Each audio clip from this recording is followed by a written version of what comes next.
Welcome to Second Take, the show that focuses on the issues behind the news. A new toll fee system will be introduced on the 185 kilometers of upgraded Gauteng freeways from June the 23rd. This highly controversial move by government through the South African National Roads Agency has caused quite a stir in the last week. With me is Senior Deputy Editor Irma Venter to unpack the issue. Irma, welcome to Second Take. Can you run us through the toll fees and what discounts will be available to customers? Well, we'll start off with about 66 cents a kilometre for motorists, but then of course you get a discount as soon as you get an e-tag. That's a 25% discount. So we'll end up with 40 cents for motorbikes, 49.5 cents for motorists, then R1.49 for trucks between 6 meters and 12.5 meters long, and then R2.97 for trucks longer than 12.5 meters. There's of course a lot of other discounts available. There's time of day discounts. So if you travel from 11 o'clock at night till 5 o'clock in the morning, there's a 25% discount.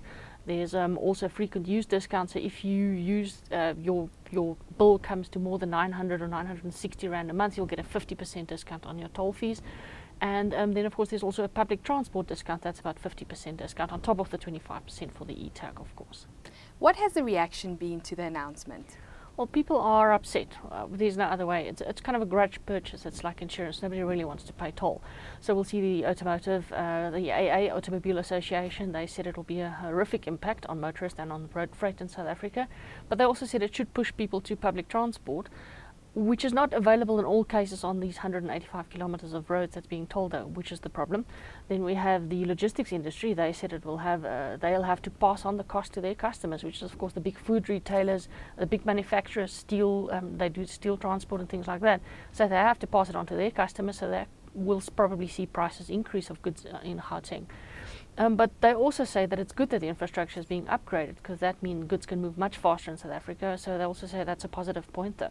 The unions are upset. Nahawa said they need more consultation on the issue. They're not happy with not being consulted, even though people say that they have been consulted. There was an open period for discussion on this, and they want to talk to the minister about this more, because they say there's already a high tax burden on the South African taxpayer.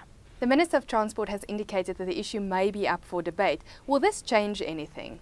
I think we have to be very careful, and I think politicians have to be careful to make promises that they not necessarily can keep.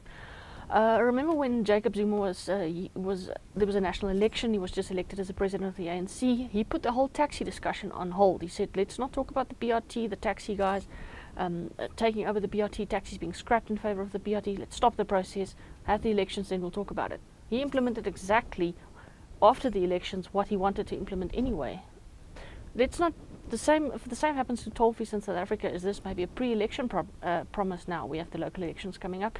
Can there be any discussions about this? Because it's a 20 billion rand project. The loans have been signed, the bonds are in place, the guarantees are in place. Can we really renegotiate any of this?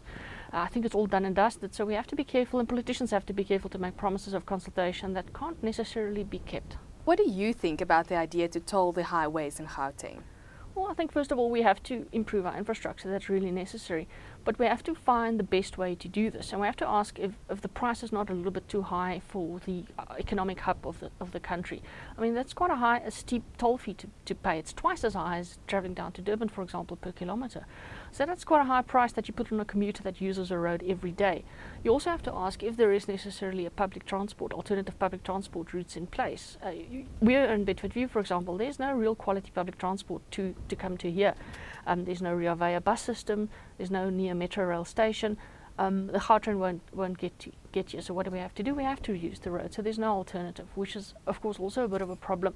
And then we also have to ask, for example, why not put more incentives in place for truck users, for example? Do we have to really only give a 25% discount for 11 o'clock to 5 o'clock at night? Why can't we give a 50% discount, the same we do for the taxis? We're going to be very vocal in their protests if it was any more or any less, actually, the discount. So if we can give more discounts to trucks at night, we can really push the trucks to travel at night. We can also make sure that the effect on costs on food prices is actually much less. So we have to ask a few questions about this, and is it really going to benefit the consumer in the end of traveling faster as well? Because it's only going to make you travel 20% faster, says Sunroll, which does it really make a difference in terms of traveling time as well? So there's a lot of these questions that we have to ask. In the end, I think owning a car in South Africa doesn't make you rich. You can just look at the household debt that we have. You can look at the amount of cars that don't have insurance. You can look at the amount of people that actually do travel together. Owning a car doesn't make you rich. In other words, tolling is maybe just another tax burden, which is a bit too high at the price that SANRAL set it. Irma, thank you very much. Thanks, Mariaan. That is the show for this week. Thank you for watching, and join us again next time for more news analysis.